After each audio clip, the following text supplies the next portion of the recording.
In this episode of Choosing Beggars, we are reading 3 stories. I don't care that you drove 2.5 hours. Former friend turned nice guy calls me at 3 a.m. to ask me to buy him a video game because the one he stole from me is not fun anymore and demands I drive over to pick it up and swap. And finally, business practice in Washington, D.C. Also, my friend was robbed. If this is your first time, my name is Spicy and I cover the craziest and the funniest retail stories featuring Karen. So if you enjoyed this video, make sure to click the like button and subscribe. If you like retail stories, check out my playlist in the description. Congratulations Eros for the comment of the day. Let's find some more Karens. I don't care that you drove 2.5 hours. First post, also on mobile, so sorry if it looks like crap. Here we go. This incident happened yesterday. I've got some old rabbit cages that I'm not using anymore up for sale.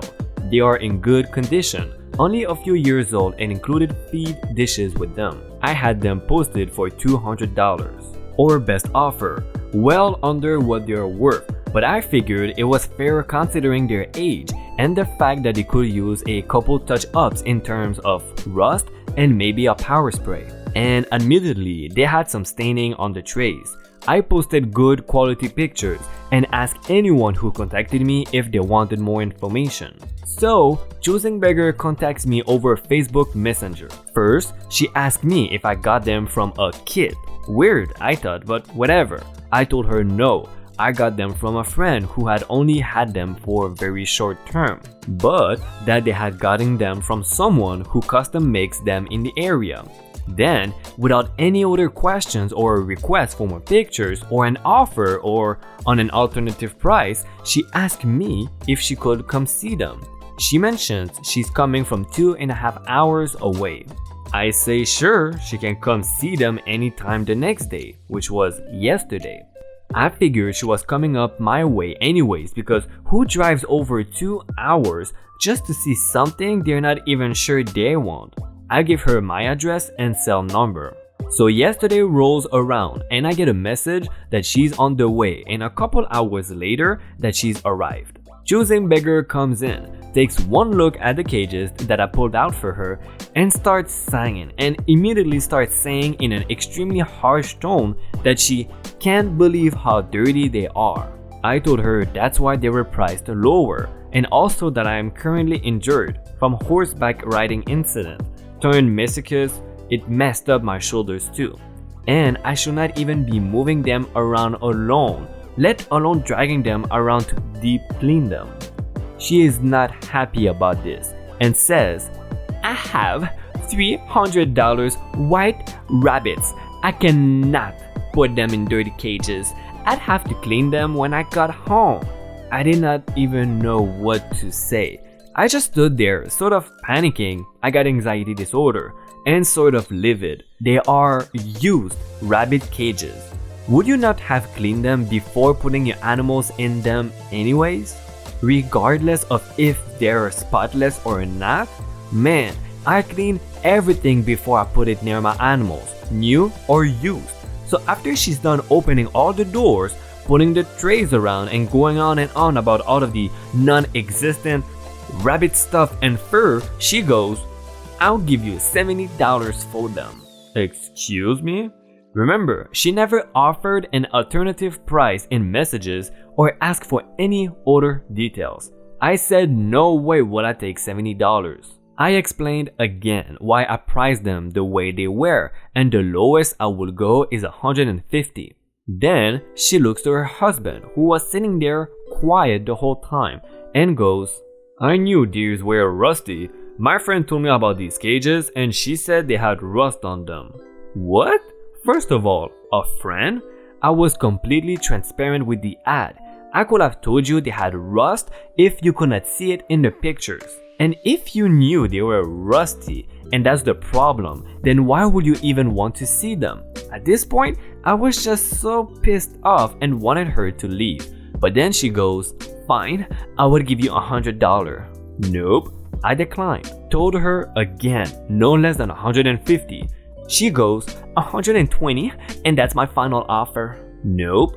Now she's even madder, starts complaining again, then goes, I have had rabbits for over 30 years, honey. I rolled my eyes. First, don't call me that. Second, I don't care how long you've had rabbits. Your attitude is disgusting. She complains some more, throws her hand around, and one last time she says, 120. I say no, and she has the audacity to say, you made me drive over 2 hours for this. I reminded her I did not ask her to come out here. She wanted to see them, and I said sure.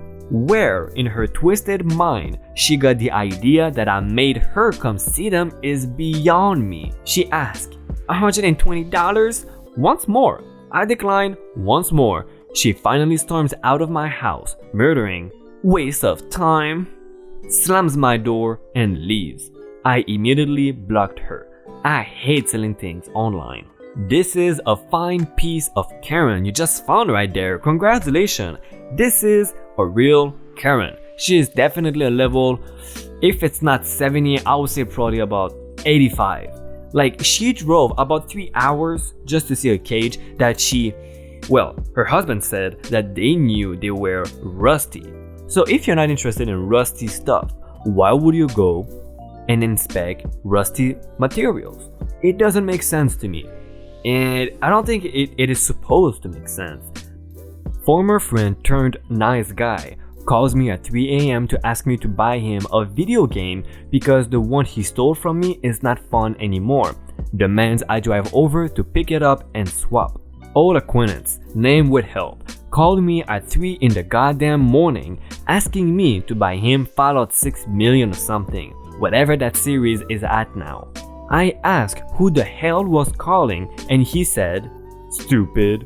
Not really, but it might as well be his name. I told him I didn't know anyone by that name, and he explained who he was a little more. The guy used to be a friend of mine until one day he grabbed me while walking behind me with the gang, and I told him off, and he said I was wiggling my ass at him on purpose. Real piece of work. And no, to any effing nice guy defending him, I wasn't. All I ever did around him was walk in the other direction because he constantly complained about being singled around me. I tried to be nice to him, but he viewed that as me flirting and assumed I would just eventually admit I loved him. Well, I did not. I like him even less now that he's left a string of abuse victims in his path. Anyway, Stupid says my copy of BioShock is not fun anymore. He was obsessed with it for years and I'd always wondered what happened to my copy. And, could you please get me something new? I was confused and exhausted because again, it was 3 in the goddamn morning. He explained again using little words and was extremely condescending as he said, I need a new game that is fun. I am an old friend, so I thought it would be okay. The one you gave me is not fun anymore. I did not give you BioShock. I never even finished it. I'd like it returned. I sat back, still half a goddamn asleep. He whines about it definitely being a gift because he remembered everything I ever give him. As if that's not creepy enough, I tell him I don't care that he's returning it. He then complains he doesn't have a car. I tell him I'll come over on the bus. Can we swap once you drop off the new one? He asks. I am just rubbing my face at this point. I am not getting you a new game. You are giving me my old game and not contacting me ever again after this. He then says something along the lines of, okay then can I at least show you my bedroom? Don't worry, not in a creepy way. Like, for the love of God, man. I tell him under no circumstance will he be showing me anything inside his house and that he's giving me the game at the door. He whines again that he misses me and how cute I am and how lonely he is though. And I tell him he's a effing creep and that I'm going tomorrow to get the game and I won't be coming alone. I am taking my friend Dumb Sweet Workout Bro with me. Dumb Sweet Workout Bro is another friend from the group obsessed with fitness and is just the sweetest guy, but also really dumb in that I'm going to jump 3 fences because I can. Please watch me, here I go. Kinda way. He's always covered in scrapes and always smiling, sweet as apple pie. Apple pie is pretty good to be honest. I feel safer when he hangs out with me because the common male in my neck of the woods is a scrawny garbage boy who says effing like it's the only adjective they know. The second stupid hears I'm coming over with him, his entire story changes. Now apparently I am a huge conceited bad girl and he hates me, and I'm not getting back Bioshock because I gave him to him as a gift and I only exist to torment him and he's alone in this world while Chads like the dumb sweet wonder guy, the dumb sweet workout bro, are rewarded with virgin gold. Well, and truly sick of him, at that point I just hung up. We'll be heading up there today to get my damn game back. Unfortunately, due to some comments on this post attacking me for being petty by not wanting an abusive sack of crap to have my belongings, even going so far as to joke about me being molested as apparently wanting to have sex with him and even hinting that they want me shot, I've decided not to post what happened. I got the game back is all people need to know if they are going to read a post like this and still attack the victim. Makes me sick.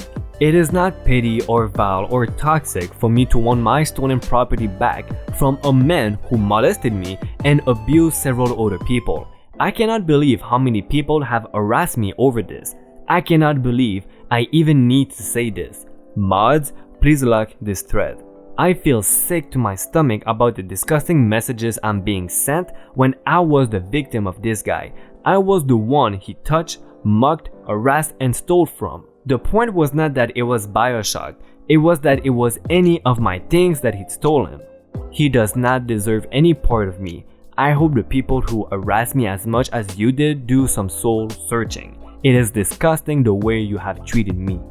Business practice in Washington, D.C. Also, my friend was robbed. I hope this is the right place to post this. I am in Washington, D.C., the United States capital, for a week with my core, weathering performances, touring, etc. As with any big city, there are a lot of people walking around and standing at a cart to make money. You know, hot dog stands and people with bottles of water for $1. Most are either cutting out what they are selling or just stand there quietly, waiting for service. These two people I am about to talk about took less conventional approaches.